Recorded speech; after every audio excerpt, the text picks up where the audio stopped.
அகமதாபாத் விமான விபத்தில் இறந்தோரின் குடும்பங்களுக்கு கூடுதலாக 25 லட்சம் கூடுதலாக நிவாரணம் வழங்கப்படும் என ஏர் இந்தியா அறிவித்துள்ளது. குஜராத் மாநிலம் அகமதாபாத்திலிருந்து 242 பேருடன் லண்டன் புறப்பட்ட ஏர் இந்தியாவின் ட்ரீம் லைனர் விமானம் புறப்பட்ட சில நிமிடங்களிலேயே கீழ்நோக்கி விழுந்து தீப்பிழம்பாக வெடித்து சிதறியது.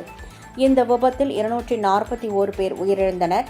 மேலும் விமானம் விழுந்த இடத்தில் இருந்த மருத்துவ மாணவர்களும் பொதுமக்களும் உயிரிழந்தனர்.